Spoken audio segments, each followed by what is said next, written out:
Thank you, Chair. We're now live. Fantastic. Thank you, James. Welcome to this virtual Cabinet panel on the environment meeting that is being conducted with members and officers at various locations, communicating via audio, video and online. There is also the opportunity for the public and press to listen to and view proceedings. We also have contributors from various organisations with us here to provide feedback. Before the meeting starts, I would like to invite the committee member and scrutiny officer to take a roll call to confirm that the required members, officers and participants can be heard. Good evening. So when your name is called, please indicate your attendance to confirm the required members, officers and registered speakers are present and can be heard. So on my list, I have for members, Councillor Mick Debenham. Yeah, I'm here. Thank you. Councillor Tina Bartois. Here. Thank you. Councillor Joe Graziano. Good evening. I'm here and also somewhere else. Good evening. Councillor Dominic Griffiths. Yeah, I'll come back to that. So Councillor Bryony May. Yes, hello. Thank you. Councillor Claire Strong. Yes, good evening. Good evening. Councillor Caroline McDonald. I'm here. Good evening. Good evening. And we have in attendance Councillor Daniel Allen. Good evening. I'll just go back to Dominic Griffiths. So Councillor Dominic Griffiths, if you can indicate if you're here. If not, we'll move on to the officers. Hello, sorry. Brilliant, thank you. Officers, we have Ruben Iovu. Yeah, present, thank you. Thank you. Georgina Chapman. And just to say my camera's not working, so I'll keep trying to fiddle with it, but if not, yeah, put up with the black box. Sorry. No problem, noted. Ellie Hollingsworth. Yes, yeah. Thank you. And James Lees. Hi, yeah, I'm here, yeah. Good evening, thank you. And then members of the public, if you could just indicate if you can hear us, just make sure your microphone's not on mute. So first of all, we have Delinda Eltringham. Good evening, everybody. Good evening. We have Sue Lines.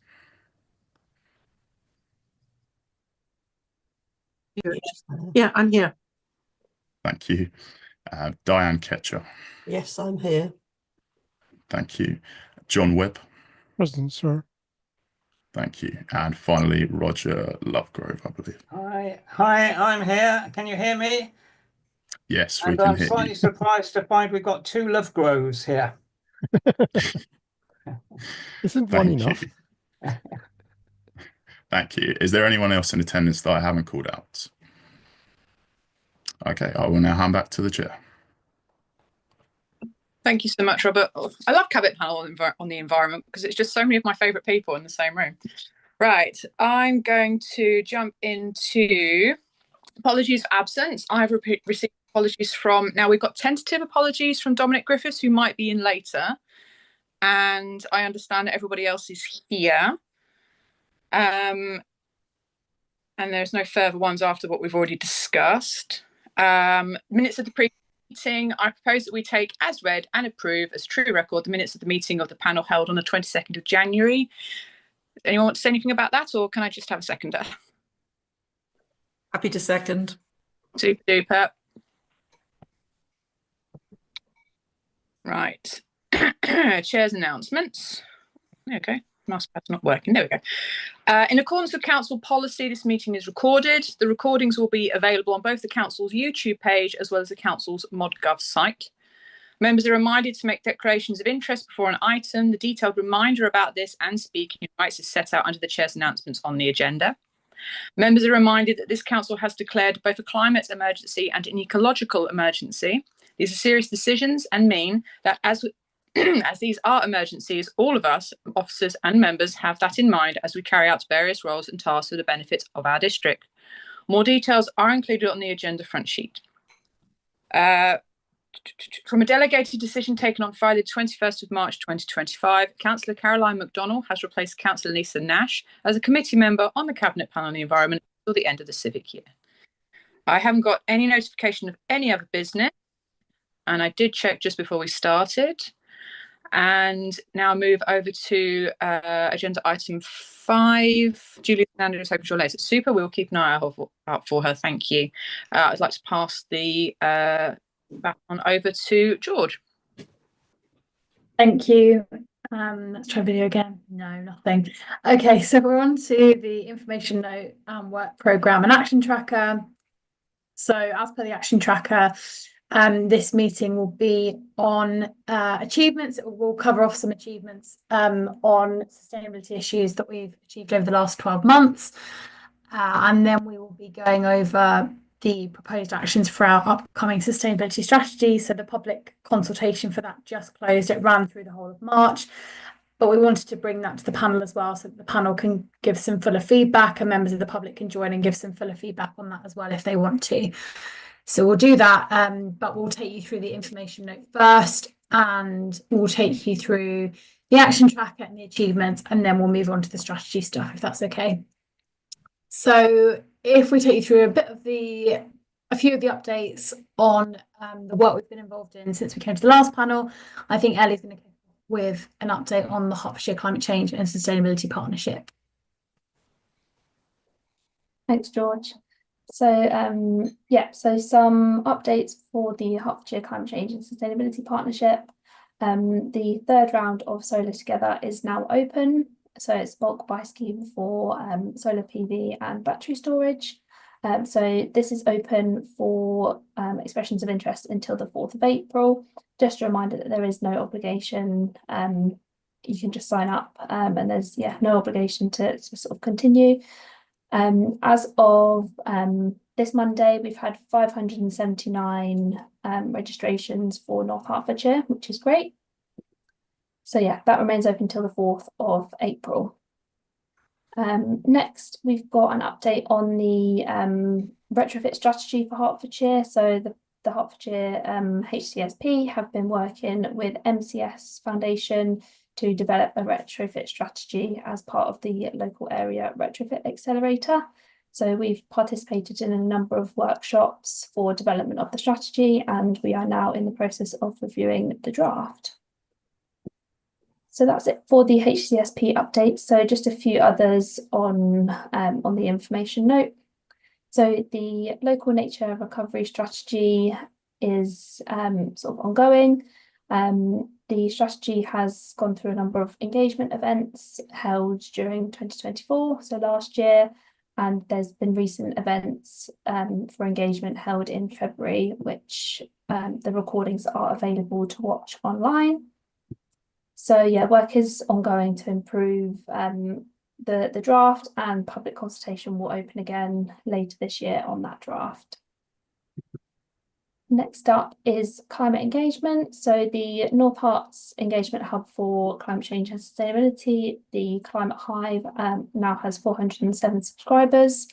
It continues to update on sort of the latest events, National Environment Days, details for the Cabinet Panel on the Environment. And from April, so as of now, the Climate Hive will be provided on a different platform. Everything sort of looks the same. It's just sort of a different link. So anyone who currently accesses the Hive through a bookmark link will have to sort of re-update that link. And we will notify subscribers of where the platform is, and there'll be a link on our climate change page on the council's website. So updates will continue on that. It may look slightly different, but it hopefully looks vaguely the same, and will provide the same sort of updates on climate and sustainability. I'm going to hand back to George now for the rest of the information note. Thanks, Ellie. So just to say an update on the EcoFlex scheme, because I know members of this panel were really interested in that scheme. So we obviously launched the scheme in mid-January, working with the National Energy Foundation to support lower income and vulnerable households to make their homes more energy efficient. So far, there have been 4 applications which have all been approved.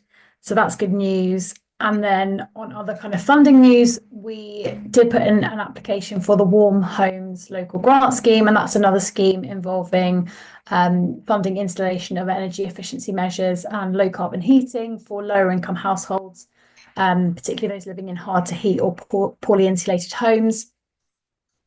And compared to kind of previous schemes that we've run, like Sustainable Warmth and the Home Upgrade Grant, there will be a greater number of homes eligible under the Warm Homes Local Grant Scheme, and we have been successful in being allocated 1.5 million for that scheme over 3 years. So that's more good news. And then on public sector decarbonisation schemes, so we've obviously got the scheme for the leisure centres, which is ongoing. That project is ongoing to decarbonise the leisure centres. And then just to say that we've also submitted an application for the next round of public sector decarbonisation scheme, which would be to fund decarbonisation of the District Council offices, Hitchin Town Hall and North Herts Museum. And we would expect to hear back by May this year if we're successful. So we'll keep the panel updated on that as well. So I think we've done the information note now. So if we head over to the action tracker, so the action on there, which is not yet complete and which is ongoing, is, you may recall that last panel meeting, Decarbonise Letchworth came to give us a presentation about changes they would like to see made to the Heritage Foundation's design principles to enable more homeowners in Letchworth to be able to retrofit their homes and improve energy efficiency. And essentially we're asking whether there's anything that the council can do to kind of aid that, and also what the council are doing about updating their own guidance and anything else that we're doing. So just to say that is ongoing. One of the things that the planners are working on at the moment is a design code for the district. So that will kind of pick up some of that work about what good design looks like. There's also kind of some of the SPDs that have already been agreed have got various things in there about energy efficiency measures and the sort of things that we're encouraging developers to do as well there. And then we've also raised this issue about the Heritage Foundation and potential changes to the design principles with our chief executive, who has regular catch-ups with the chief executive of the Heritage Foundation, and I can update the panel when I hear back from that as well. But I have yet to do so. So yeah, I'll let you know when I do. So that is the action tracker. So I think we're then going to move on to the achievements, which are Appendix C. So I might attempt to share these if I can actually, let's see if that's going to work with my camera situation. Yes, I think you can see that.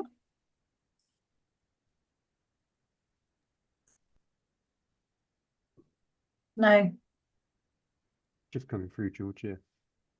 Yeah, I can see it now. Yeah, You can see it. Excellent. Yeah. Okay, so just to kind of highlight some of the sustainability achievements from 24-25. So the first is about the new waste and recycling contract with various environmental commitments, including all vehicles 3.5 tonnes and under being electric, of hydrogenated vegetable oil in the refuse freighters to reduce emissions, and greater opportunities for recycling with kind of more recycling capacity in the bins. We also trialled the soft plastics recycling in multiple areas of the district ahead of this being rolled out to all areas as part of the new waste contract, and that's been going really well. On the green space area, we've got the B Corridor in Letchworth, which is now award-winning. So the B Corridor was developed through partnership working with John O'Connor and the council, and it's recently won 2 Green Apple Environmental Awards.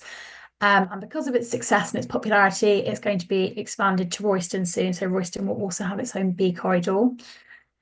The Green Flag Awards. So as part of the Green Flag Awards, 5 sites achieved Green Flag Awards this last year. So Ornhead Common, Ivell Springs, Howard Park and Gardens, Norton Common and Priory Memorial Gardens. We gave out a Green Award sponsored by John O'Connor to the founder of Green Care at Norton this year as part of our North Herts Heroes Award, and that was to recognise sustainability work or green work that people in the community are doing, so that's really important to us as well. We have been working with Herts County Council to facilitate public engagement with the forthcoming local nature recovery strategy for Hertfordshire. So that's the statutory strategy, which needs to lay out priorities and specific objectives and actions for nature recovery in Hertfordshire. So we've kind of helped run a workshop with them in North Herts, and promoted to various stakeholders and landowners and that kind of thing to make sure we get the right engagement on that. And the first draft is currently in the process of being reviewed, having had feedback from some of those stakeholders. We've continued to progress the project to decarbonise the leisure centres, as we talked about before, via the public sector decarbonisation scheme. So that is chugging away. We have also been awarded a government grant of £40,000 to produce a strategy for decarbonising the rest of the council's estate. And we also carried out our first staff sustainability survey to help inform our work going forwards. And we have, in addition to that, we have installed more EV charging points at the council offices. So you can now charge 12 electric vehicles there at one time, which is supporting our expanding electric vehicle fleet. So we're continuing to transition our fleet away from petrol and diesel. I think I'm handing over to Ellie now for the rest of the achievements. Thanks, George. So yeah, the next is the EcoFlex scheme, which George has touched upon already. So we've had 4 applications. So that's good for allowing sort of residents to access funding for installation and different home improvements to help with energy efficiency and making their homes more comfortable. We have promoted some free green home surveys and action plans to residents through the Super Homes project. And we've helped more residents install solar panels through the Solar Together scheme. So yeah, we've completed the 2nd round and are now on the 3rd round. We've also provided some free cycle maintenance events throughout the district and given out some free vouchers for home cycle repair visits as well. We have published our sustainability supplementary planning document to encourage developers to incorporate sustainability into their plans and designs. So that's something that has come to the panel previously this year when we heard from the planning team. So good to see that that's implemented. And next, the North Herts Prosperity Fund, which was launched last year, has helped fund some community sustainability projects, including a low emissions van for green care at Norton, improving biodiversity at Triangle Community Garden, and a tech recycling project at Letchworth Garden Shed. And last but not least, the Hertfordshire Climate Change and Sustainability Partnership has been awarded the Gold Award in the category of the Green Public Service at the IESE Public Sector Transformation Awards. And there's a link there, and there's some nice videos on YouTube of the event, as well as the HCSP achieving their award. So yeah, that is all of our achievements for this year.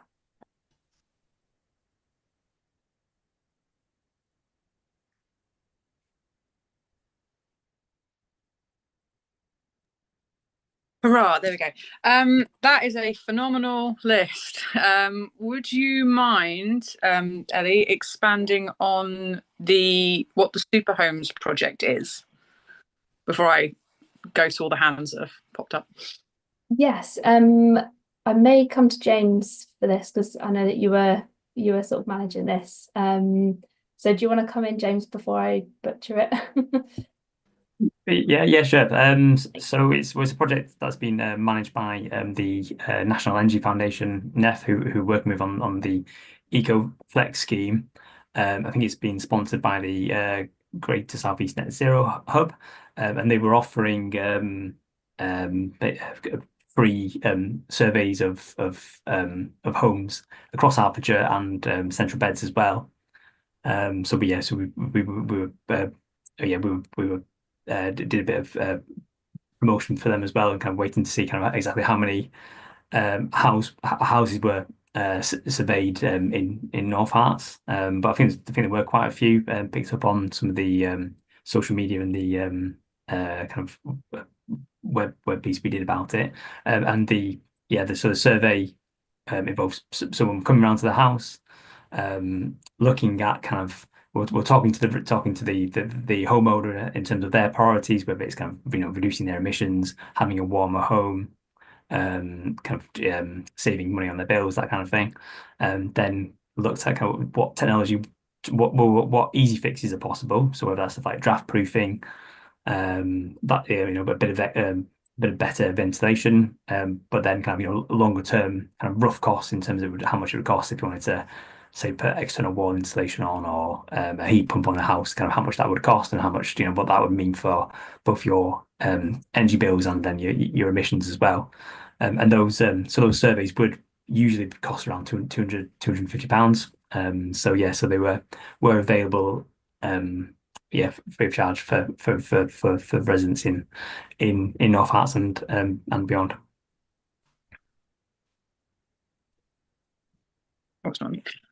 That's brilliant. Thank you so much. Brilliant project. I'm just going to quickly check. So hands up are Councillor Daniel Allen. I just wanted to comment on how proud I am of the sustainability SPD that's been done for new builds, making sure that when we have developments come in, they are much better, much more prepared than we had previously. It's something we can always work on, and it is going to be a living document. But as it was at the moment, it's such a big step forward, and I'm really, really proud of it. Thank you. And all the other things that we've managed to do this year, it's really great. I wholeheartedly agree. Councillor Bryony May. Yes, thank you. Thanks for the updates. It sounds like there's been a lot going on, so well done to everyone for that. I just wanted to mention, I went along to the launch of the B corridor in Royston on Saturday. We were blessed with lovely weather, and John O'Connor did an amazing job at explaining it all too. There were quite a lot of people there, lots of visitors, and all the stalls around. It was a lovely few hours in the Priory Garden. So thank you very much to John O'Connor and North Herts officers for that. I enjoyed it very much. I've got one question about the Hertfordshire Nature Recovery Strategy. I watched the video of the online meeting presentation that was linked to from the report, and I understand that the draft of the strategy has come back to North Herts now, and that we're looking at it. Is there any way that could be shared with councillors as well? Because I'd be quite interested to have a look at that. I can comment on that one. I think so. We had a sort of early copy. I think they were almost calling it like a draft, pre-draft. Last month, and some councillors, I believe, did see that, but I can check where it is at the moment now, because we'll get another version soon, and then we can see if we can share that with you guys. Yeah, that'd be great. Thank you. Brilliant. Thank you. Right, next hand up is Dear Linda. Good evening. The second point on the stats list of achievements is the mention of the trialed soft plastics recycling, which is going to be extended to, I understand, from the 4th of August to this year or something, to the rest of the rest of the county or the area. Is there any information of what will happen to these soft plastics? What is the agreement? I mean, once they be collected, do we know what the plan is for them? What is the council hoped that would be done with them, and what has been agreed? Because it would be interesting to know, for me, then personally, just what exactly is going to happen to it, or whether it is the destination is to be incinerated.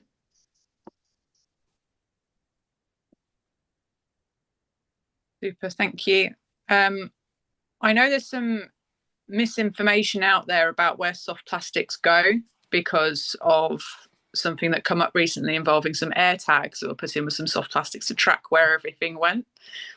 The air tags were foreign bodies and were therefore extracted and then were sent off for incineration. So I'd just like to sort of make sure that is quite clear to everyone, that that's not where the soft plastics went. However, I do know that our MRF contracts and everything else is going through a process at the moment. It should be going off of recycling in general and generated into other products, shredded down into something. But I can get some more actual details to you because I don't have all the information off the top of my head because that's just not how my brain works. I've just seen that Georgina's popped out the meeting, presumably to try and see if it's to get her camera to work. Yeah, I see Ruben nodding his head at me.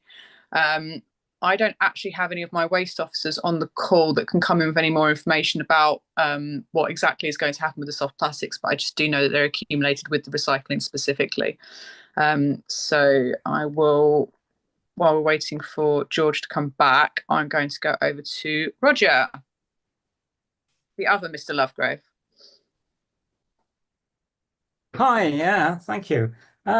Councillor Allen mentioned the SPDs, and one of the great things in the latest sustainability SPD is the gold, silver and bronze standard of new housing. Now, isn't there an opportunity or challenge for this forum to actually raise the expectation of how many of each of these types of build we should expect in North Hertfordshire? Great question. Who can I pass that to? All of you, really. You know what? Councillor Allen himself could probably actually answer it. So I'm just going to bring him in for a minute. But I know that James is probably also going to have a substantial answer too, probably. Or is this because it's a planning thing? James Lees. I think if Councillor Allen's got a bit of an answer, then maybe I could maybe add a little in terms of the actions we've got for the upcoming sustainability strategy. Right. Okay. So if I let Councillor Daniel, you lead. Thank you, Daniel. I'll do my best.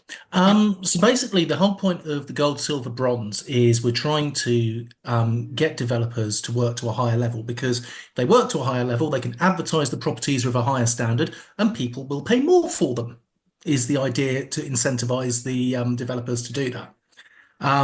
We want them to do it because it's much better for the environment if they build up to that level. We can't enforce it. It's not an enforceable thing. What we can do is advertise the fact when it's done that these have been done to this level and let people know that development has been done to that standard. So yes, as you say, we can definitely make sure people are aware of how well it's being done.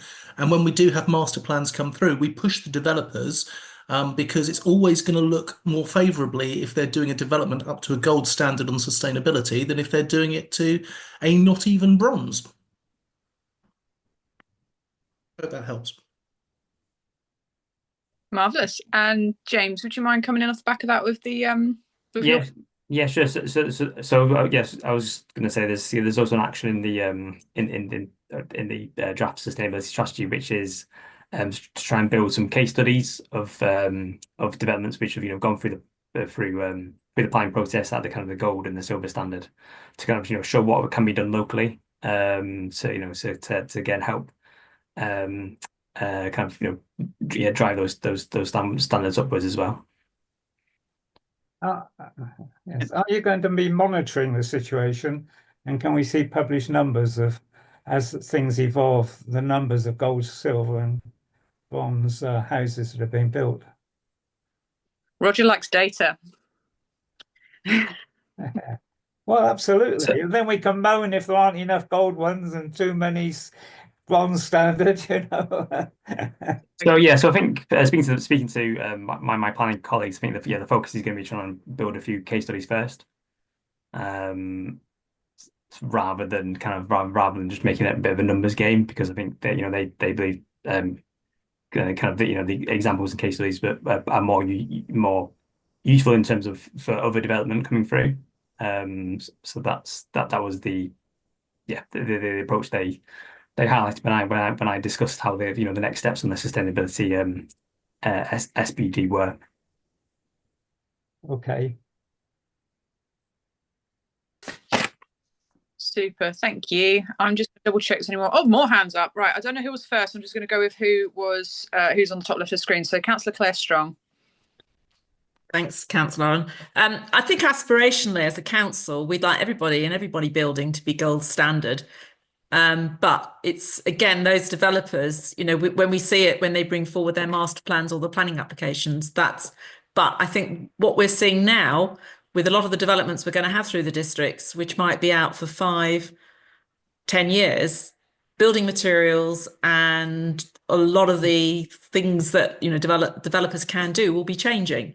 So I think it's very hard to say today how many will be in, you know, particularly which of the different categories, because things are changing all the time.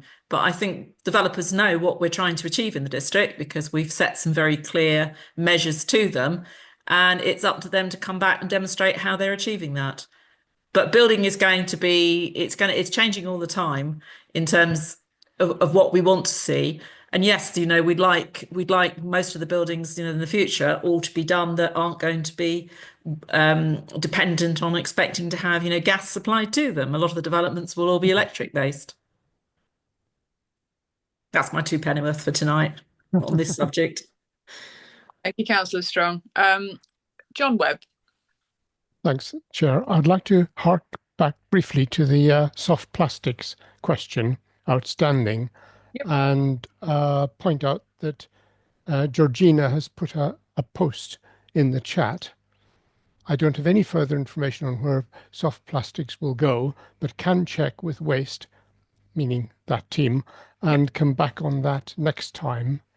And personally, I'd add a bit of expectation management here, because everything that goes into soft plastics collection cannot be dealt with in any manner but disposal. So some fraction will still need not to be usefully employed. There's lots of complications about short of redesigning the plastics containers in the first place and wrapping and so on.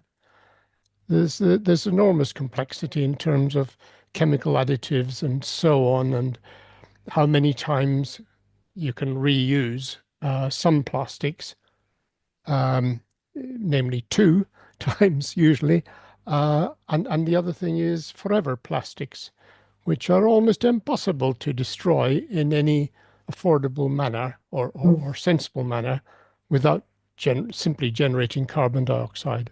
So that's just a little expectation management on where the answer will lie. No, it will not be 100% recycling, let alone upcycling. Thank you. With all recycling, one way or another still produces waste. There is always something that cannot be repurposed, and everything that's produced, generally, unless it's something very specifically biodegradable, will last for a very long time, longer than all of us. And plastics themselves are a huge blight on the environment, whilst also at the same time, in many cases, providing something that's also necessary. I'm sure all of you will understand when it comes to things like anyone with medical needs or anything like that, sometimes they are a necessity. It's reducing what we have in the first place, which is why there has been this big push for the changing in packaging on products, for example, to contain less plastic. It's why you're seeing so many more things wrapped in paper now instead of plastic. That's why there's been this big push to change it, to make it better and something that is more sustainable. Because ultimately, it would be good if everything just got reused or repurposed, or things could be truly recycled or biodegraded, because otherwise, you know, we are going to continue and end up with issues. So yeah, there is no such thing as 100% anything, because even recycling creates in itself waste, because not everything is catchable. I hope that makes sense. Anyway, welcome to my TED talk. I'm going to go back to the public now. Julia Sananda. Yeah, hi. I just wanted to ask a question about the SPD, which is, if councils ultimately are going unitary, how are the sort of councils around us in terms of SPDs? Are you trying to promote the one you've written to local councils? Do they have similar ones? What's the chance of it surviving into the world of unitary, I suppose, is the question I'm asking. What work are you doing to try and get neighbours to sort of be aligned? Great question. Would any of my officers be able to step in, or shall I just go straight to Leader of the Council, Daniel Allen? Not normally here. It's probably, you know, very helpful actually. Okay. Should we go for Ruben first? Yeah, I was going to say, Ruben, do you have any points to bring up on this, or shall I? I would say as a member, as the district council is a member of the Hertfordshire wider partnership, 10 districts and the county council, we work very closely together. What the future brings, I have no clue, but the relationships that we have, we're all going in the same direction. So I can only hope that that will continue onwards. I can't see that people are going to go, oh, climate, that's not very interesting, let's not do anything. I think we work very well together, and I think that relationship will continue. But without my crystal ball in front of me, I can't guarantee that, obviously. Thank you, Ruben. Daniel, should you just bring anything on to that? I would say that we do, as North Herts District Council, take part in the Hertfordshire Infrastructure and Development Board, which is a board that has representatives from all of the districts, boroughs and county council for Hertfordshire, and a number of leading developers. And I have talked about it at the Infrastructure and Development Board, and I do intend to do a proper main talk on it, because we are going to be hosting it at some point next year, and it is one of our big signature things that I'm very proud of. So we are bringing it to many areas. As far as unitaries go, it's definitely something that will be brought up when we get to that point. But at the moment, seeing as we don't know who we're going to be with, it's not something that is immediately happening, because we're not having those conversations yet. Great, thank you. Do we have any more questions on our work programme and achievements, of which there are numerous ones? Councillor Strong. Yeah, sorry, it's me again. Just thinking with my on the question about the soft plastics and recycling and that, maybe would it be an opportunity perhaps in one of the future meetings we actually invite our disposal friends from county to come and actually talk about. I mean, we only collect rubbish. They are the responsible authority for doing the disposal, and also, help us sort of understand what we're recycling today and how we can try and recycle for, how we're going to, tackle looking at getting our recycling rates up even further. I think that's a fantastic idea. I wish so much that we could have got Duncan Jones to come and join us before he parted ways with Herts County Council, because he would have been a phenomenal person to update us on all things Herts Waste Partnership and such. Yeah. Having those who are, because obviously the recycling centres and anything beyond our curbside collections and such goes you're right, goes over to county, the transfer stations that county run. So that our bit stops. So yes, I think that's a great idea, and we should put that.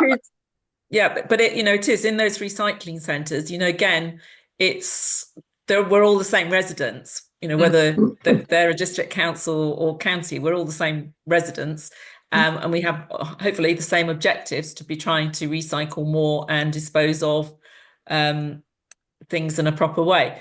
And also into that, because at the moment, a lot of the supermarkets do collection of soft plastics.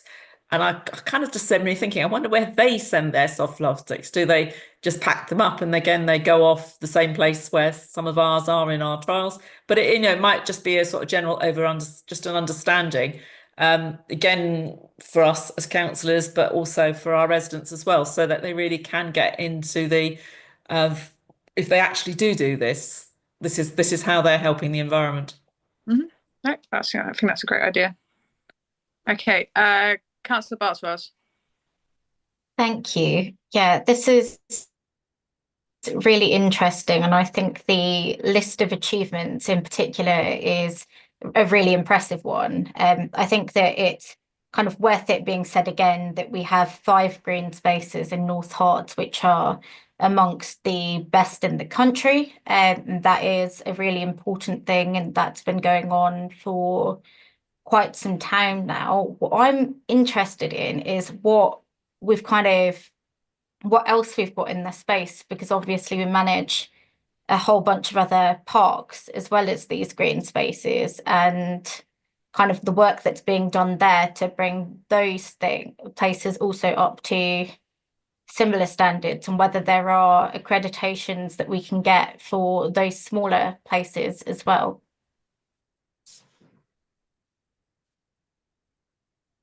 Almost jump in on that, Amy. Yeah, please.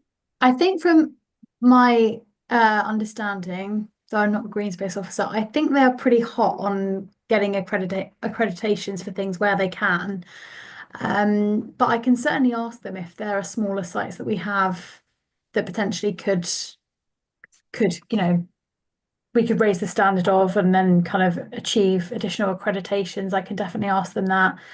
And I think when we come to the strategy stuff later, there is an action on there about reviewing council assets, council pieces of land, whether they're big pieces of land or small pieces of land, to see if there's anything additional that we can do with them, like wildflower patches, that sort of thing. So that is kind of somewhat on the agenda, I guess. It would be great to have green spaces officers to just ask a whole bunch of other questions too, as well, if that's something we can do. Come to the panel. Yeah, I'm sure that would be possible. Yeah. Okay, Councillor Debenham.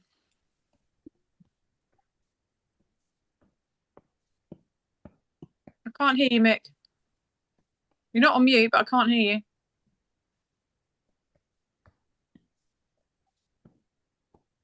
No, not a bing. Do you want to just try and sort out your sound for a second? I'm just going to address the question in the chat from Deolinda. Right. Hang on a minute. I'm assuming with the thing open, you can't actually even see me. So yes, so Deolinda's made a point about the public's perception of separating recycling, and a point she's made is that some people have stated they can't be bothered, quote, can't be bothered to separate their recycling from their rubbish, more things in the purple bin, etc. Basically, we know that there is so little that needs to go into your purple bin now that, you know, that's why we have reduced how often it needs to be emptied, unless you have specific needs or anything else and you fit certain categories for us to meet your niche needs, of which we are doing so. And there is now more space for recycling. The simple thing being that people can now choose to either just try and shove everything in their purple bin to just get rid of it, or they could actually use the expanded space of recycling that they are going to have, and which is simply just a bit more of a sensible choice. Because they aren't going to have room in the purple bin to just shove whatever rubbish in. If they choose not to take contaminants out of their recycling, their bin is not going to get emptied, because we're not going to empty a bin that's full of contaminants and therefore contaminate the rest of the recycling, because that completely negates the point of having separate recycling. It's trying to shape a human behavior that people do slip into, because, you know, yeah, I get it. Sometimes people are tired or they just don't want to, but it's changing this up to fit actual needs, and therefore you aren't going to have quite enough space to just shove your recycling in the purple bin as well as your regular rubbish. Although, like I said, many occasions, we as a family of 5 with additional needs, we could go to Free Weekly tomorrow because of the changes that we've made in our household. That means we have so little that goes in our purple bin, we do sometimes question whether it actually needs to go out on collection day. So it's by trying to shape it. Yes, there's going to be an education element. We've got a new waste comms officer who's coming in to actually, you know, sort of take the chance to sort of get out there education about the changes that we're making, why they need to be done, why it's important. But yeah, I'm not going to carry on waffling too long. Mick, have you sorted out your sound yet? Who knows? Can you hear me? Hello, Councillor Debenham. Would you like to ask your question, sir? Well, it wasn't a question, so just an observation. Going back to Tina's point about the Green Flag Awards, we hosted them this year, and so we picked up our 5, and most other councils did some. But Watford had about 30, so there must be scope for smaller areas if we really feel that way inclined. Good point. What's the scope around the green spaces? Does it have to be a particular size, or is there a park specific bit, or is there something else? Not entirely sure. It's run by Keep Britain Tidy, doesn't it? So they'll have their own specifications, but we can look into it. But obviously, we've got the 5 we have, so, which we just continued this year. They won it again. I don't know whether we can, look to at least get a 6th or a 7th. Why not? It's something to aspire to, isn't it? I wonder if maybe it's because we've got larger areas that are counted as 1 or something like that. Maybe they've got a spectacular grass verge that got a flag. Outrageously. Right. Okay, so going from Mick to dear Linda and then Tina. Just we're at the time. So, well, thank you for your comments on what I put on the chat. I must say, from my experience of people who have responded like that, usually tend to be elderly people who have gone most of their lives used to not having to segregate to recycle, and they're finding going from 2 to 3 to 4 bins or whatever onerous, and I think also as they become frail.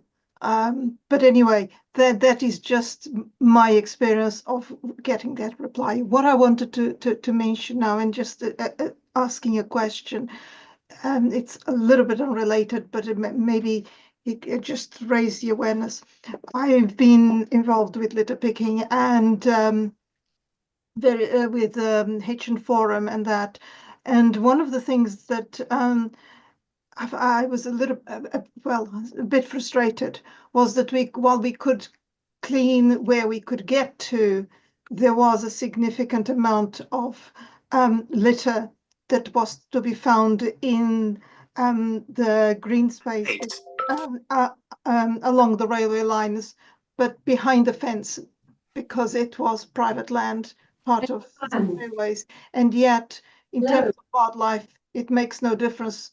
I mean, well, it's good that we clean the areas we can get to, but I'm just wondering if there's any way that the council could put pressure on the landlord of the land either side of the railway lines behind the fence, and kind of encourage them to also pick and get rid of the tires and all sorts of other litter that's also found in that area, so that the whole area, not just where we can get to, gets cleaned.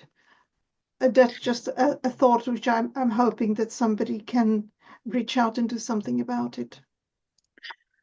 I remember thank you, dear Linda, for bringing that up. I remember bringing this up, I think when I first became a councillor and ended up in the cabinet for this role, or was put in the cabinet for this role.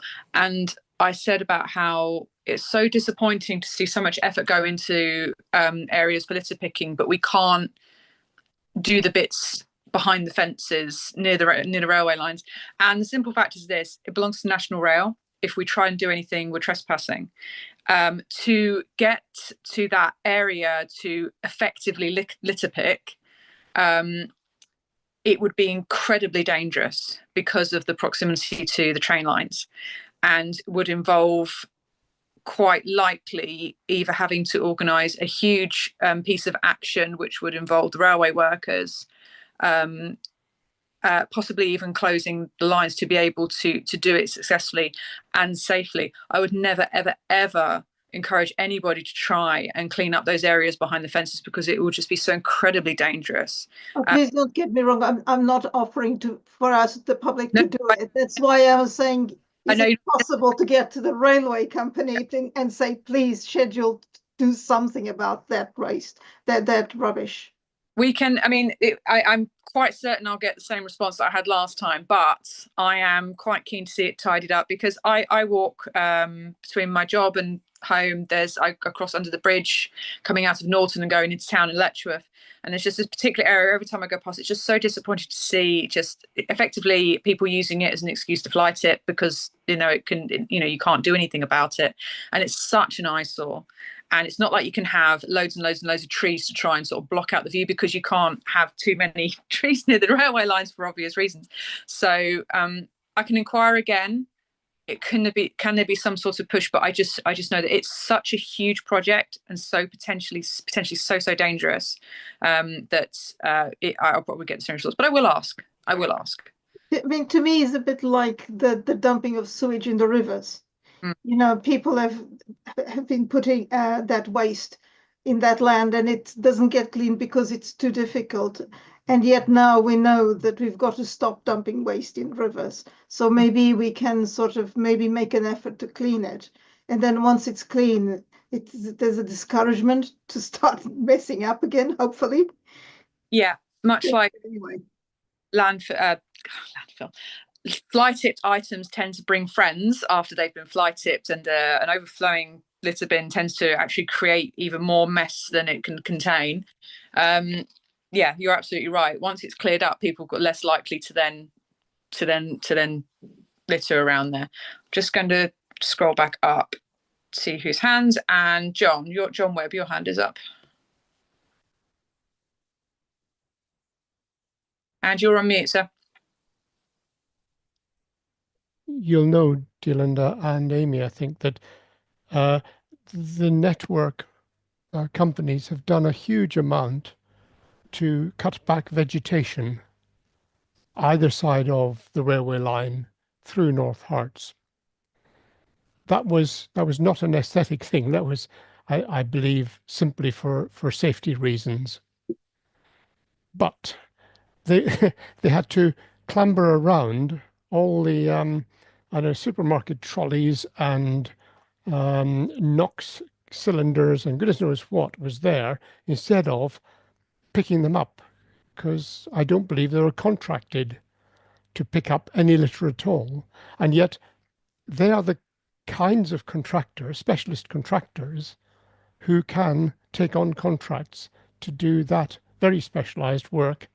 It's a bit in a way like dealing with national power lines. Well, it's a national infrastructure thing, and they need to be cleared to do it. Enormously expensive, years to arrange. I think that's what Amy Councillor Allen has in mind and has already experienced. It's a huge task, and yes, it would be helpful if when the trees are dealt with, that the fly tipping is also dealt with, but that in itself is also there's further elements to it as well. And they're contracted there to do their specialized job, which is deal with the trees, not the waste. So I wouldn't expect tree surgeons to litter pick, or it's not litter, is it? It's bloody tires and trolleys and things like that someone's managed to launch over a fence. So not easy to deal with. I saw Councillor Allen's hand had gone up, but has it gone back down? Yes. Okay, no worries. But yeah, I will ask, because if the trees can be dealt with, surely we can do something else too, but nothing is ever that easy. As I found trying to do this, there is never ever actually an easy option, and things are always way more complicated than you think they and every time you fix something, a new problem comes in that you have to fix too. Anyway, I'm going to stop complaining. Right, John, your hand is that no, that's a new thing. That's to say, now that the clearing of vegetation has been done, it becomes much more doable for an appropriate workforce, cleared workforce, to clear the rubbish now. It would have been more expensive, more difficult, and a lot less safe to do it while the vegetation was in place. In fact, I'd say it was pretty impossible. Right, it's just coming up 8:30. Councillor Allen's hand's gone back up again. I was just going to say, we are spending a lot of time discussing something we can't affect other than asking them to do it. We are having a bit of a discussion though, so and it is bringing up some points of clarification as well, which is also very helpful. Okay, I was just about to say, so we are coming up to 8:30, and I would like to jump ahead on the agenda now that we've had some good back and forth. I just want to say how absolutely fantastic it is seeing what we have achieved. It is a lot of it's phenomenal work. Okay, I'm just going to jump to the draft sustainability strategy feedback. That's the next thing on the agenda. And I'm going to look really daft now if I go, we've just done that, or we're about to do that? About to do that. We're about to do that. Thank you. Gosh, don't like it when my brain does that. Okay, I'm going to hand the floor over to you. I'm just put myself on mute so it doesn't keep jumping back. I think Ruben is kicking off this one. It is me, Chair. I'm going to very briefly introduce this to you. Georgina's already spoken about this very briefly in our information note. You'll be aware that we have launched a sustainability strategy. There has been a public consultation which ran in the month of March, and the reasoning behind placing the climate change strategy is that in our recent council plan, sustainability is one of our key priorities. So to align that, we've replaced the climate change strategy with this strategy. It covers many areas of sustainability, emissions reductions, climate change adaptation, biodiversity, and then any other cross-cutting matters. The team that worked on it are going to run through those bits for you now. So James Lee's going to talk about emissions for 2030 and 2040 for about 20 minutes and has some slides, and then there's an opportunity for questions. Ellie will talk about climate change adaptation for about 10 minutes, and again, there'll be time for questions there. And then Georgina will cover biodiversity and the cross-cutting issues around about 30 minutes and all, again, questions there at the very end. So I'll get out their way and let them do their thing. Okay, thanks, Ruben. So yes, I'm up first. So I've got some slides. I'm just going to share my screen. One moment, please. Okay, so you should be able to see that. I'm just going to put it on full screen. There you go. So that should be the right. Yeah, it should be the on full screen now, so you can't see all the notes and all that stuff. Okay, so yeah, so I'm going to talk about the kind of two of the components of the strategy, which relate to reducing emissions. But firstly, yes, should introduce myself. So my name's James Lees. My role at the council is climate change and sustainability project manager. So yeah, quite a lot of my focus is around climate change and reducing emissions. So yeah, so first we're going to talk about reducing the council's own emissions, and then I might pause for questions once we've covered that, and then yeah, cover the what we can do to help the wider district reduce emissions from the wider districts as well. And by emissions here, I'm talking about greenhouse gases, which cause climate change. So in terms of reducing the council's own emissions, so in the draft strategy, there is a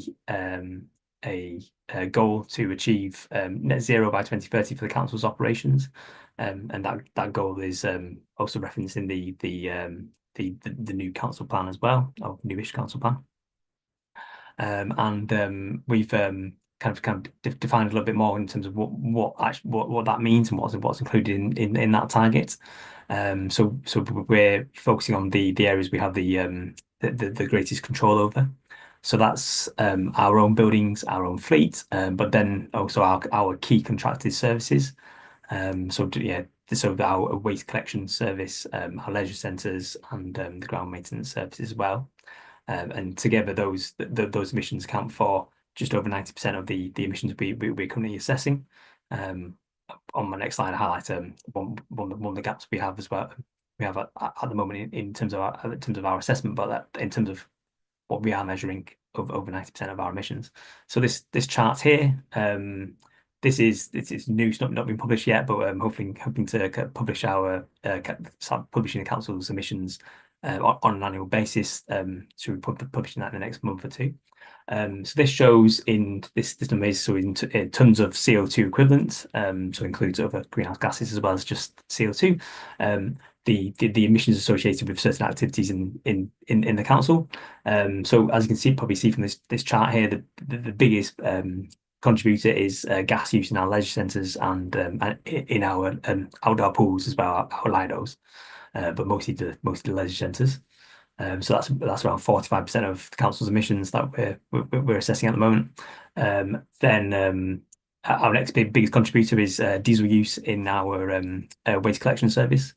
Then we have electricity use in our leisure centres. Then we have electricity and then gas use in the council's own buildings as well.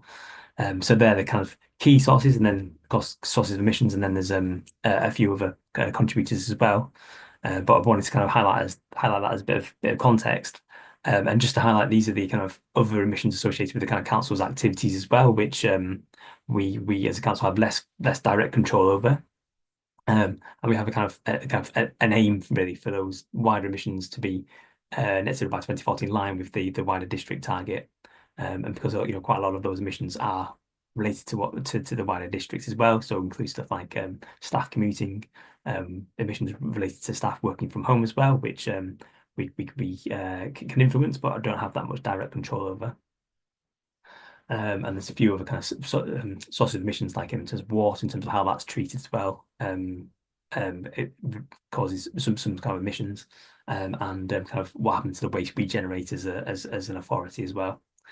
But there is also a gap in our knowledge which relates to our wider goods and services. So beyond those kind of key contracted services, such as, for example, IT and smaller contracts, we don't currently fully understand the emissions associated with those those services. I just wanted to highlight here as well. Sorry, I should highlight that when I introduced this chart. So this is compared to this last slide. It's like a 10 times smaller. So it's not equivalent size. Just wanted to make that clear. So with that as context, I just wanted to highlight some of the kind of key actions around what we plan to do for reducing the council's own emissions. And then I'll probably quickly share, and won't go through the actions, but kind of the other areas in that, because there's 15 actions around reducing our own emissions. So just kind of cover where those areas are. So these are kind of, I suppose, the top priority ones. So on our leisure centres, an action to deliver significant decarbonisation of the 3 leisure centres by the end of this financial year. So that's the project that George has talked about in terms of our achievement, but there's still quite a long way to go in terms of delivery of that. And once that is delivered, it will make a big contribution towards the council's own emissions towards that 2030 goal. Then we have, in terms of the district waste collection, so that's around 19% of in terms of diesel use is around 19% of the council's emissions.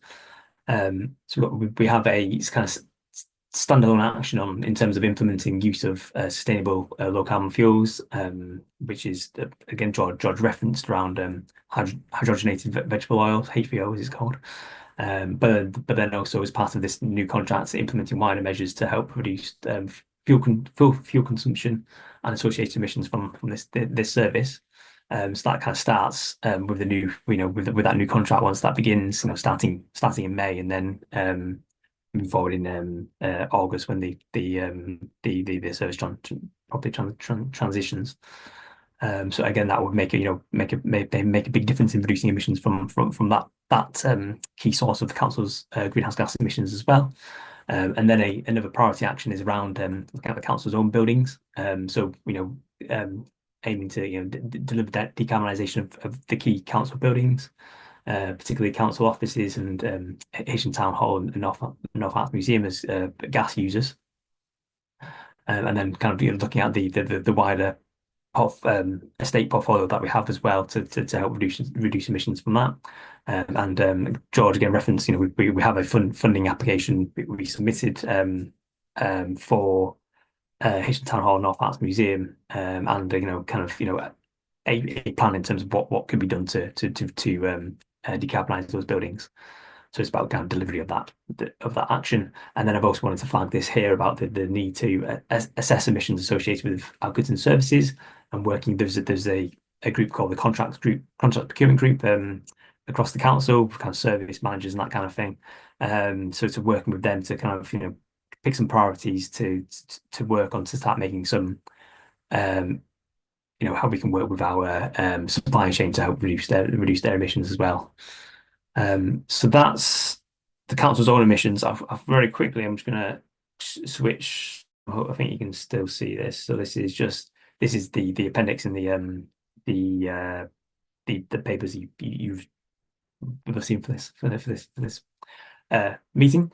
So I've talked about we're doing about our buildings and our key contracts. We've also got actions here about kind of reducing community emissions, around what we can do to kind of look at kind of the leased buildings that we own, which are leased out to other people to use. But then also a bit around kind of governance and kind of continually building and kind of training, and around kind of annual reporting as well, in terms of making sure that progress is reported for for transparency for this audience as well as others to be aware of. So yeah, so that's the council's own mission. So I thought it might be good opportunities before I can move on to see if you've got any questions related to that. Happy to cover them. Otherwise, yeah, I can move on to the districts, reducing districts' emissions.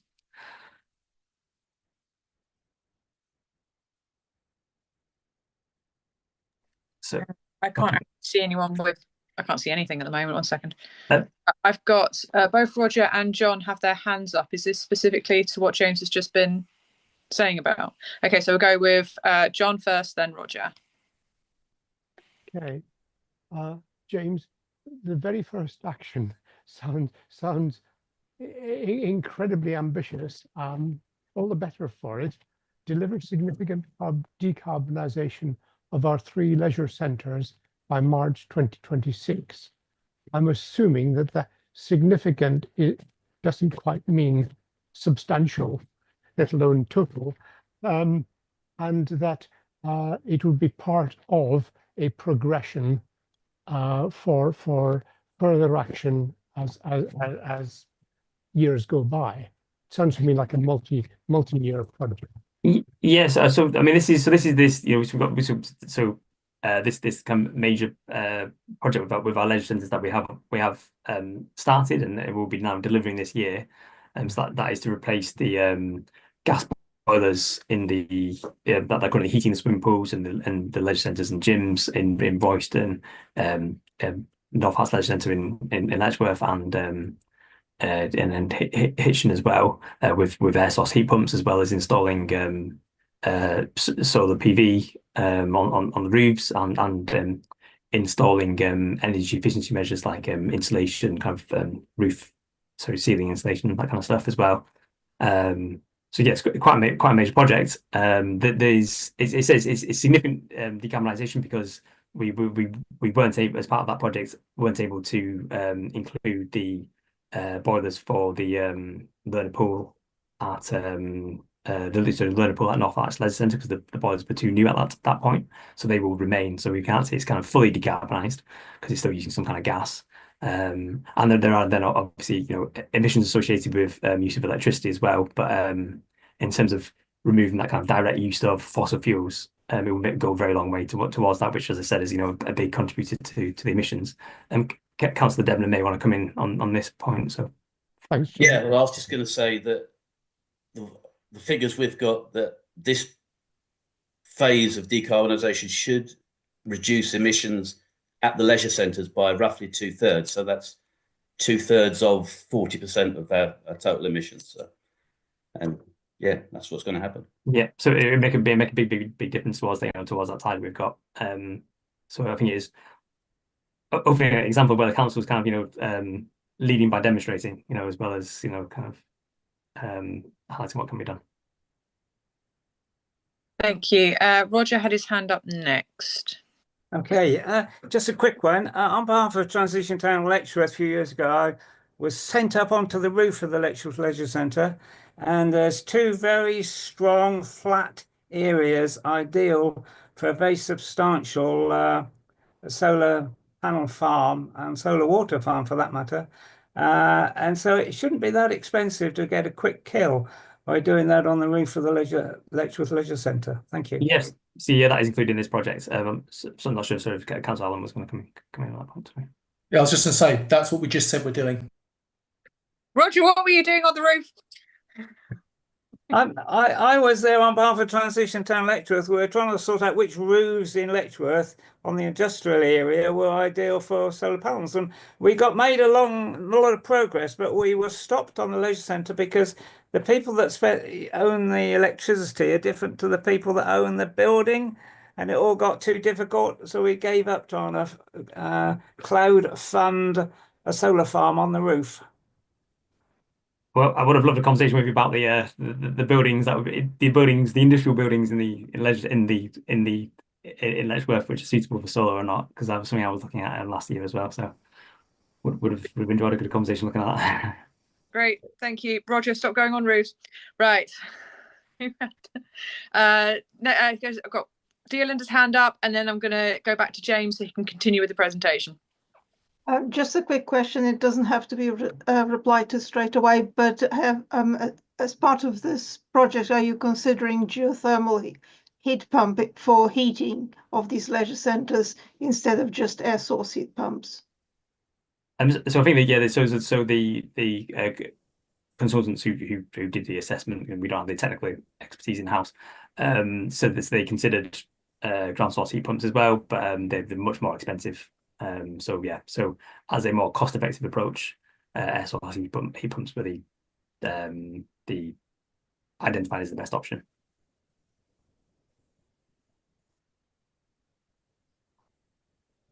Okay, so should I move forward then? Yes, James, thank you. Okay, cool. So yes, the next next section in the strategy is about reducing the district-wide emissions. So we have a long-standing target or goal to achieve a net zero North Herts district by 2040. So that's 10 years ahead of where the UK as a whole is aiming for. So an ambitious target. So yeah, firstly, I wanted to highlight kind of what the key sources of emissions are in our district, and then highlight some of the actions we're planning to take, and some of the limitations we have as a district council. So in terms of the key sources of district-wide emissions, so this data here is from the UK government. They produce kind of by local authority area the kind of associated emissions it resulting from that area. So if you have like a big industrial base, then that would be a big portion of your emissions, which we don't.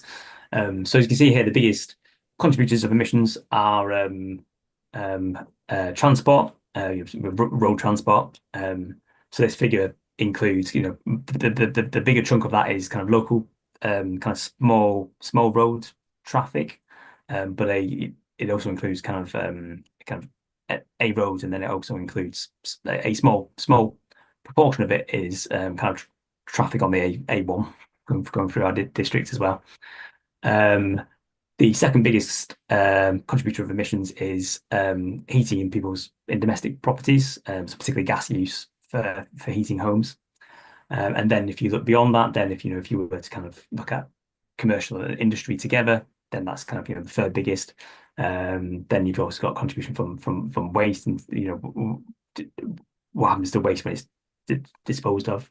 You've got kind of agriculture and a very tiny bit, that's a kind of a bit of what's the word, of negative emissions, where it's kind of withdrawing carbon from kind of forestry and peatland, but it's very, very small, as well as kind of public sector, so that's like schools and that kind of thing in the district. So bear that in mind, in context, that's the biggest contribution for emissions. We as a district council, we do have limited tools to drive action ahead of the UK as a whole, but we do have important roles, and as has been highlighted in this meeting already, around as the planning authority, in terms of development and setting what's expected for those developments. We have an important convening power, such as this group, to bring different groups together. And we're also, councils and district councils are very trusted voice in terms of independent advice in terms of what to do about things as well. So we've got these kind of like, we do have tools and powers and abilities we can use. This chart here, which horrible color, but I kind of really like it. It's onion diagram. So this shows how councils can influence emissions in their area. So this blue section kind of relates to that other bits I was talking about in terms of reducing our own emissions. But we have an important role in terms of place shaping as as I said, as the planning authority. We can support kind of showcasing. So say if there's an innovative project happening in our district, to promote that. So for example, for the sustainability SPD, getting some case studies for that to kind of showcase what can be done. Important in terms of partnerships. Many of the councillors here will be involved in various different partnerships, bringing different groups together. and also in terms of that kind of engaging commuting and communicating with residents. It's a lot of what our comms team and what the communities and partnerships team do is doing that kind of face-to-face engagement as well, in terms of highlighting where schemes exist and to promote them and that kind of thing. So just wanted to highlight we can't do everything. We have to work in partnership for lots of things, but there's stuff we can do which very much informs then the actions we've set out for reducing the district's emissions. So I kind of, again, this is a summary. So there's another 15 actions so in related to the district's emissions, but kind of focusing in terms of some of those key areas. So we've got transport. We very much have to work with Hertfordshire County Council as the lead transport authority, but we are working to expand provision of electric vehicle charging points across the district. We have a live project to be implemented very soon in our car parks for installing improved charging points in our car parks, but also this refers specifically to areas where there's a lack of off-street parking, so where people don't have kind of driveways to charge their cars and that kind of stuff. So we're working on projects on that, so that there is an action to work on a project on that, and then to identify funding to help implement improvements to the cycling and walking infrastructure across North Herts. So supporting active travel is very much a key thing we do in terms of working with Hertfordshire County Council as well. It's very much not about being against the motorists. It's about making sure it is possible to walk and cycle where that's possible. We're also taking steps around supporting public transport as well, but we've not defined that as an action. So it's more kind of working where we can with Hertfordshire County Council to support improve public transport where it's possible through development and that kind of stuff. In terms of heating homes, so we've got a couple of actions here. One is to promote and deliver government-funded grants. So that's aimed at there's a lot of people who simply cannot afford to make the improvements to the home to have a warm home. So they're faced with higher gas bills and that kind of stuff, and unable to make the changes to help bring them down. So George again referenced it at the start of the meeting in terms of we've been allocated some funding from this government scheme called Warm Homes Local Grant, which again will help some households in the district make improvements. We have an action which again carries on, picks up from what I think Ellie or George were talking about in terms of a project from the Hertfordshire Climate Change Partnership around a strategy to improve the homes across the district to reduce emissions. I see John's got a hand up, but I thought maybe if I just finish this slide and then take questions, is that okay? Sorry. Yeah, so heating homes, something we have a role in.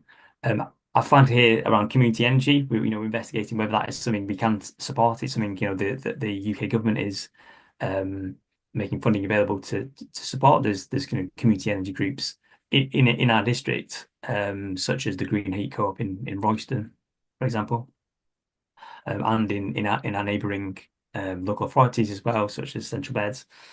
So it's in identifying how the council can best support that as well, because it may be community energy groups can play an important role in terms of helping households to reduce their heating bills and that kind of stuff.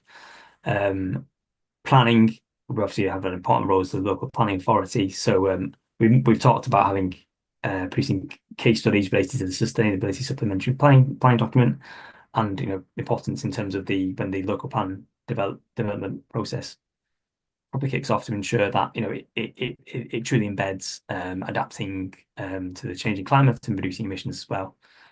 So that's the summary of actions. There are more actions again, which I don't know, that's not the thing we want to see. There are more actions again. At the top, we kind of some of the key ones here, but I'm hoping you will have seen them in the what I'm trying to say, the paper for this meeting as well. So this also this action here around improving household recycling rates as well. So that's something the waste service team are very keen to feel is achievable and something we can deliver to help benefit the district. So yeah, I'll bring back up those slides as well, and then yeah, I think that's happy to take any further questions. Thank you, James. I've got John's hand is up, and then there are some comments in the chat which I'm just going to go to. But John, if you want to just kick off. Yes, in terms of transport, electric vehicles, and community energy, is there any proposal to rent out the space over every open air car park owned by the district council for solar photovoltaic panels to gather the energy? I think Councillor Allen, are you going to come in on this point? Have you got a response to this?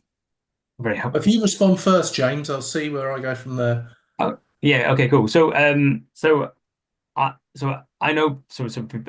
Before I started September 2023. So before I started, there was a look at whether there's the possibility of having car ports and solar PV on a car park. Particularly looked at the kind of multi-story car park behind the council offices, whether that's an option. It was deemed it wasn't feasible for that. I think that there's areas where it's been done. So I was speaking to a guy from Tewkesbury Council where they've done it outside their council buildings, and it's quite effective there. But that was quite a big project, and they were quite lucky to be able to use some kind of grant funding from Salix, which is provides the funding for the public sector decarbonisation scheme we're doing. So they were able to deliver that through that funding. And there's kind of quite a few kind of private car parks where that's been done elsewhere, and there's some of these big kind of central charging areas where they have charging points as well, and it kind of work quite effectively. But yeah, we don't have any kind of live projects for that. I think partly because of the capital costs associated with it. But Councillor Allen may have further comments. I know it is something we did have a look at with the decarbonisation of Hitchin Pool, as having the solar on the over the car park as opposed to over the actual leisure centre. And financially, it just doesn't make sense. It's a very expensive way of doing it. It is the simple answer. I'm not going to try and pretend that there's another answer. We are definitely putting solar there. We looked at the financial of doing it over the car park or doing it over the roof, and it just costs a hell of a lot more. It's something, if a company came to us and said, we want to use your car parking spaces to put a solar array over, happy days.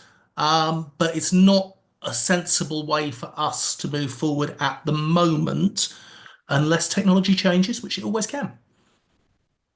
I would suggest one supplier in which I have no interest. I would add GridServe are the kind of company that understand those considerations, but they operate at a scale which would probably be beyond a car park here or there with 100 spaces each, that sort of thing, which I think bears out what you're saying, Councillor Daniel Allen.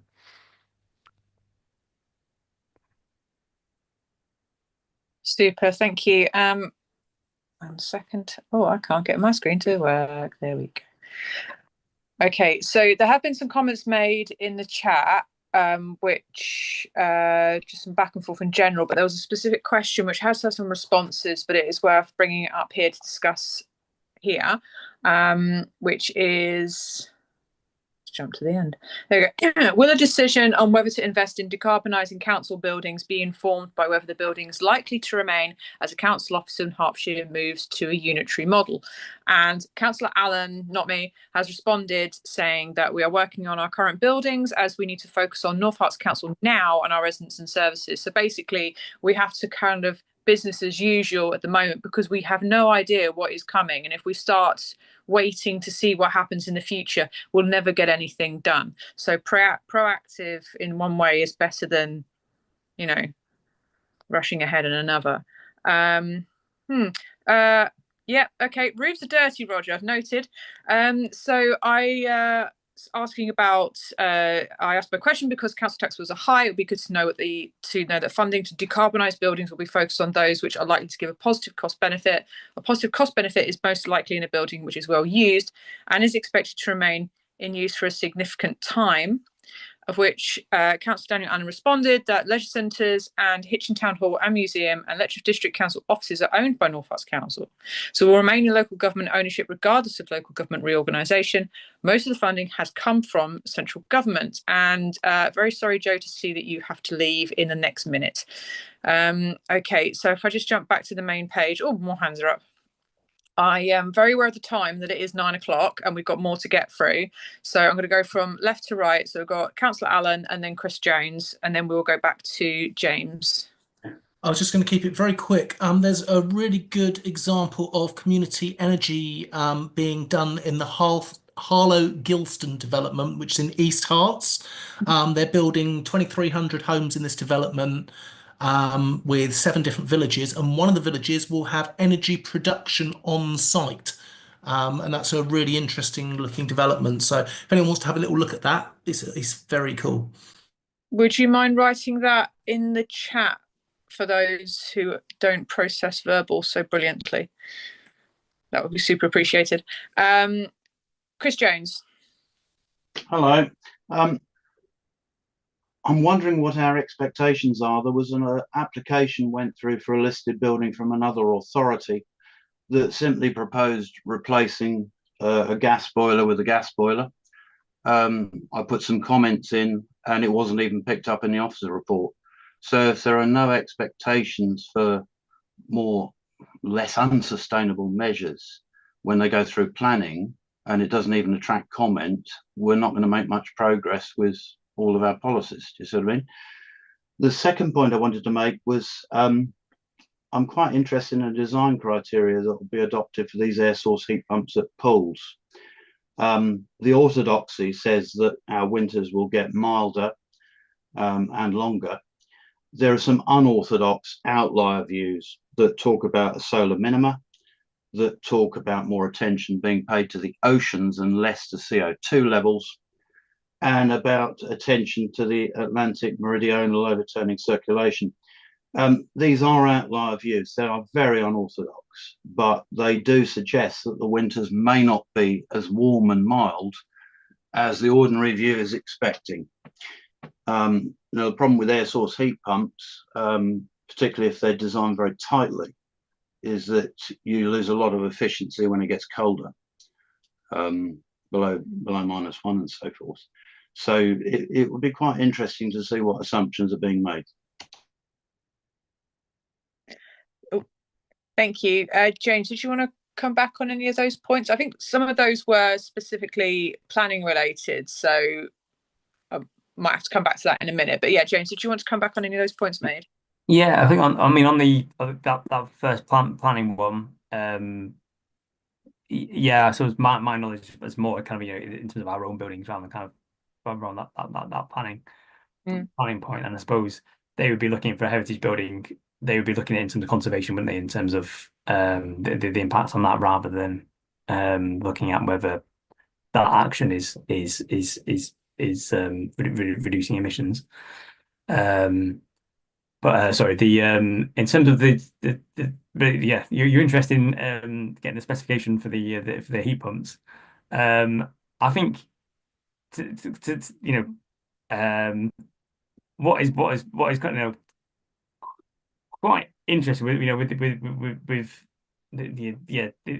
these heat pumps is you're trying to heat a pool rather than just someone's house up there, quite large to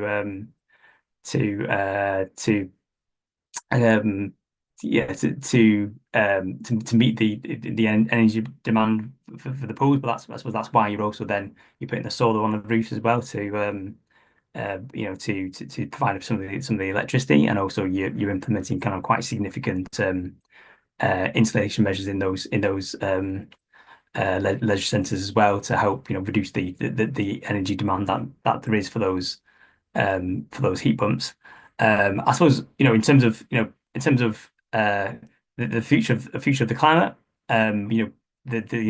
what we we do know, and what is clear from climate science, is what is definite from climate science is the world is definitely getting warmer. And in the immediate future, the next 50 to 100 years, we know we in North Herts will face increasingly extreme heat events, and weather extreme events. That's pretty well kind of guaranteed whatever happens with emissions. But I suppose then it's what happens beyond that depends on on us reducing our emissions quite quickly globally, and there's a whole kind of other question about whether that is achievable. And then on heat pumps, I suppose I think not my knowledge in terms of internationally, but I know that the highest take-up of heat pumps is in Nordic countries around Norway, Sweden, Finland, where they have much colder temperatures than we have here, and they're very much able to deal with their cold, much harsher winters than we are, and adequately heat their homes. So I suppose it should be deliverable here as well in terms of if there was extreme cold winter here, for example. So yeah, hopefully that kind of provides a bit of a response. I'm not sure what whether the people what would be available in terms of the actual providing with the spec of the heat pumps, but I can see what's possible. I'm sure we want to do some kind of public communication around this project, because for me it's demonstrating it is possible for because there's quite a lot of people people have a bit of nervousness about heat pumps, but it's demonstrating it can work in your local swimming pool, so why can't it work in your home and that kind of stuff. So for me it's a real it's going to be a really positive example that can be used across the districts. Yeah, I mean, with a heat pump doing a pool, you're talking about what, 28, 30 degree water tops, whereas in a domestic central heating system you've got to be looking at 40 or 50, even in a reasonably well insulated house. In the Nordic countries, their insulation standards for their buildings have been a lot better for a long time. I remember being told in the 1980s that double glazing was more expensive in Nordic countries because triple glazing was standard, double glazing wasn't. So their insulation fabric is certainly something that needs to be looked at. As regards the winters, there's a lady, Vanessa someone at the University of Northumbria, who's done this research on solar minima, and it really is quite interesting, talking about shorter, colder winters between 2020 and 2053, and longer, hotter summers at the same time. And what her predictions are, and as I say, they're outliers, suggest that the average warming will flatten over that period and then resume again. So it could be a short-term change, but it's absolutely fascinating looking at the oceans rather than the CO2 levels. I'm not an expert on it, but it is an outlier opinion on it.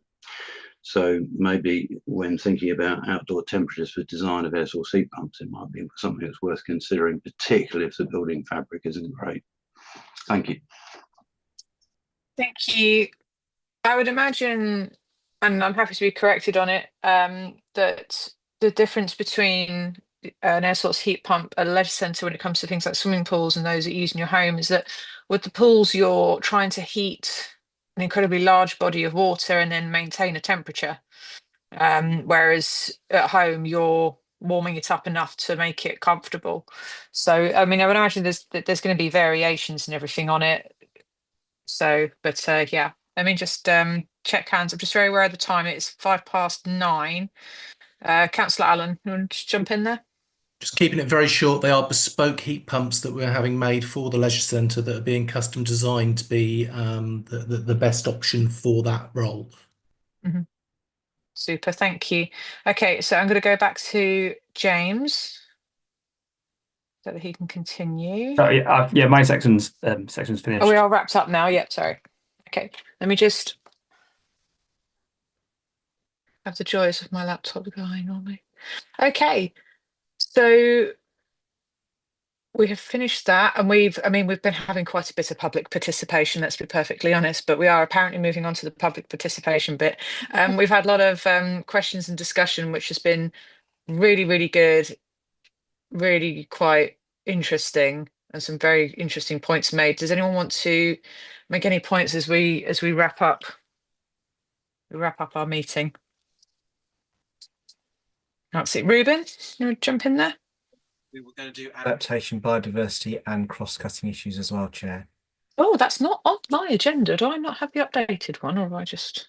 It's still part of the strategy.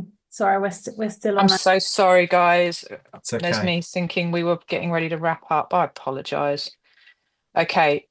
Yes. So, the floor is yours. So Ellie's next to cover adaptation. Thank you, Ellie.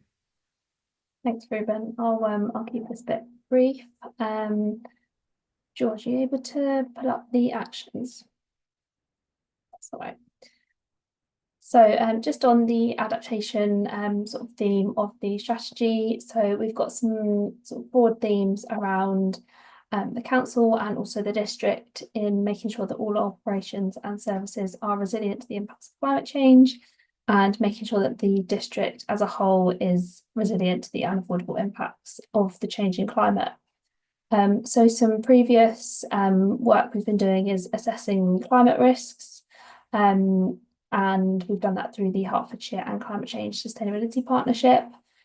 So adaptation is kind of adapting our lives, our work, and our communities to help sort of face climate change through a number of different things, including our homes, the way that we work, and the environment around us. So in the themes, the theme of adaptation, we've got a number of actions. Firstly, in relation to signposting residents and businesses to sort of resources that they can use to help sort of mitigate against the changing climate and also adapt best for that. So that includes retrofit, sort of changing driveways, anything that may help us adapt better. Next is engaging on water usage and sort of aiming to reduce the usage of water, especially in Hertfordshire. I know that the usage is very high, although our supply is fairly low. So that's kind of an issue that's going to continue. Next, with the changing climate of extremes that we've already sort of spoken about, we're hoping to signpost communities to cool and warm spaces. So Hertfordshire County Council currently provide a map of the locations available. So we're going to look to work with them to make sure that that's up to date and that any available in North Hertfordshire are signposted. Similarly, for that, we are looking to explore the feasibility of using our own council spaces to provide those cool and warm spaces. Again, in extreme heat or extreme cold. We're also looking at establishing learnings from our Resilient Together project to apply to our own sites within North Hertfordshire. We know that it's been quite successful. So although it's a sort of a time limited and funded project that we may not be able to repeat necessarily, but we can definitely take the learnings and see where we can apply that to the district. On the recent sort of weather events, we're keen to keep a record of the extreme weather events and incidents that kind of happen and affect our council services as well as the district as a whole, and to sort of set up a monitoring process for that to record those impacts. And again, similarly with the flooding we've recently had, establish more learnings from the emergency volunteer work in aiding our response to emergency weather events, which are going to probably be sort of become more frequent as we adapt to a changing climate. So yeah, there's quite a few on there. I'm happy to take any questions. If not, I can pass over to George for her biodiversity section.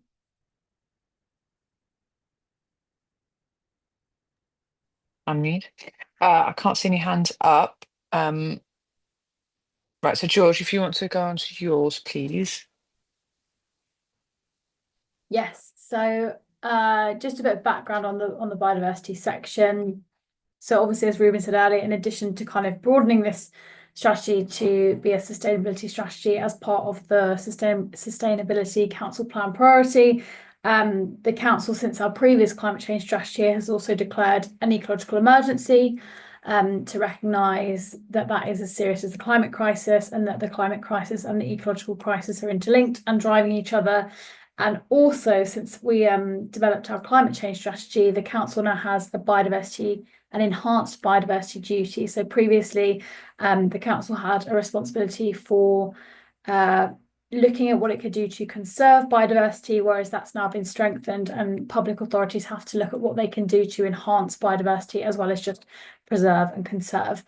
So that's kind of why we've added this stronger biodiversity section into this strategy. So I would say that the biodiversity actions that we've got proposed here kind of fall into 3 categories. So there's actions that we want to take to improve biodiversity on council land, on our own land. There are actions where we want to work with partners to try and improve biodiversity on other land in the district. And then there is trying to improve biodiversity through the planning system. So that's kind of largely around biodiversity net gain. So if we just kind of have a look through some of the key actions. So we have kind of various things in here about looking at the success of the wilding audit recommendations that the council have been doing for a number of years now, and looking at whether there are further opportunities to implement further recommendations. We have things about looking to deliver aspirational elements of site-specific green space action plans. The green space team often have a lot of good ideas for how they can improve our green spaces to improve biodiversity. They're often constrained by resources, but they kind of record a lot of these aspirational actions in their plans. So we want to make sure that we're continually looking at those and seeing if there are grant funds or opportunities to help deliver some of those aspects. There's more of what the Green Space team already do, so working with the Wildlife Trust on chalk streams. There's various kind of specific aims around working with the trust on an aspiration to introduce water voles into Purwell, landscaping an area of Walbury Hill Cemetery. Those are some of the specific projects that the Green Space team would like to be working on over the coming years. We know as well, so for example, with the reduced mowing regimes that we've been doing, that potentially there's opportunities to expand those as well. And we also know, and this is where we kind of get into some of these actions around engaging with resident groups or harnessing the power of volunteers. We know that there are some areas where we still get quite a lot of complaints about the reduced mowing regimes in the wildflower areas. So we want to look at opportunities for how we can kind of do better engagement on that, potentially work with volunteers to get the message out about why those things are happening, so that potentially they could kind of expand into some of the areas where we've struggled to expand because of high volumes of complaints. There's actions on there going back to the local nature recovery strategy that we discussed earlier. So when we get the final version of that, looking at the objectives and the actions, and seeing where there is a role for North Herts Council to involve themselves in contributing to the priorities. And then as we get down to some of the planning actions, they're mainly, as I said, around biodiversity net gain. So there's going to be a full review of our local plan, and that will make consideration of biodiversity. So looking at the possibility of going above the mandatory 10% for development within North Herts, considering the allocation of nature networks, and also asking landowners to put forward potential areas for open space and nature. There's the project that we mentioned earlier about doing a review of our council-owned land. So that's both big spaces and much smaller spaces, kind of outside buildings and that kind of thing, to see whether those pieces of land could be suitable for either sort of smaller scale projects like wildflower areas and rewilding, or for some of the bigger sites, potentially biodiversity net gain offsetting from development. And then there's looking at the feasibility of creating a habitat bank using council estate to sell biodiversity units to developers who need to offset required BNG. And also supporting habitat banks, which are in accordance with the local nature recovery strategy, to sort of come forward and enable access to the biodiversity gain register. So essentially, where there are areas where we know that we want to link up fragmented habitat, if someone kind of comes forward saying that they want to provide a habitat bank there for biodiversity net gain, we want to do as much as we can to support that. So those are the kind of biodiversity actions. I'll take questions now if anybody has any, or if not, I can move on to the cross-cutting actions. Does anyone have any questions for George, or are we saving it all for the end? Okay, no hands up. George, if you want to continue. Yeah, I can continue. So the last section is on the cross-cutting actions. So these are sort of actions that don't fit neatly into any of the categories that we've discussed so far, but sort of cut across categories. So we have various actions around communications, so internal communications to help reduce other sources of the council's emissions, like James spoke about earlier. Also more public-facing communications and engagement to support residents more generally on sustainability. So that might include things like we discussed earlier, for example, about recycling. Reviewing opportunities for the museum to host climate or nature exhibitions in their space. There's an action on there about introduction of water saving measures, or looking at the possibility of that at the allotments. There's not a huge amount of water saving actions in this plan, and the reason for that is because we found through our work with the Hertfordshire Climate Changes and Sustainability Partnership that water is a really hard area to work on, because we don't have, as councils, a huge amount of influence over it, and it really relies on the Environment Agency and the water companies kind of wanting to act and wanting to play ball.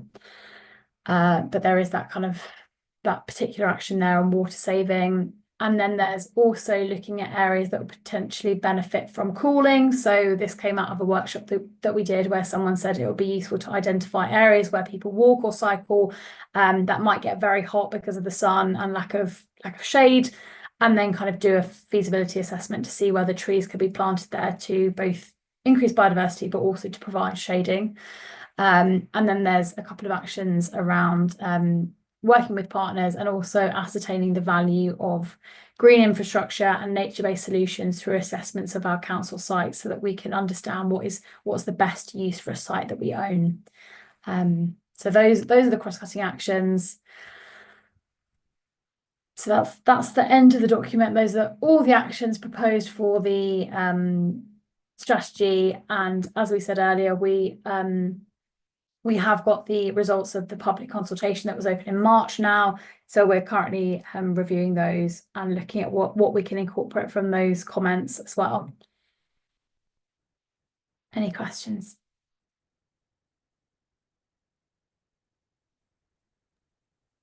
There we go. Does anyone have any questions for George? Daniel?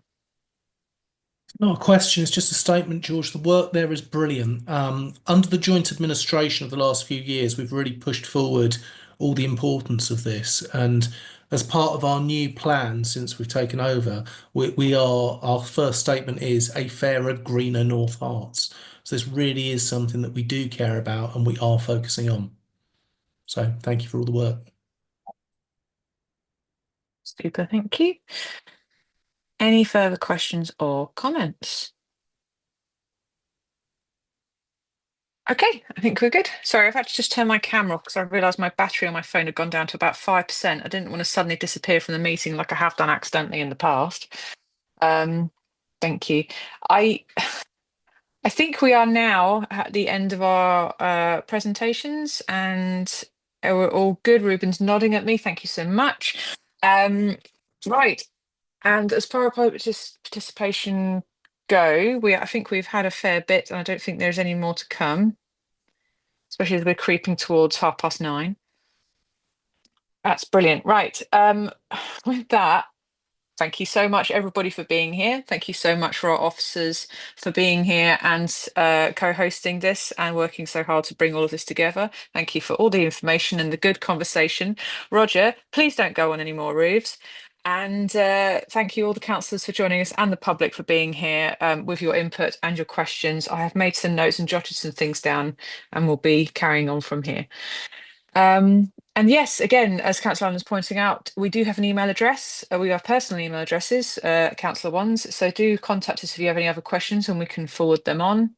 And thank you and good night. Thanks, Thank you. everyone. Thank you. Bye-bye. Bye. Thank you. Bye.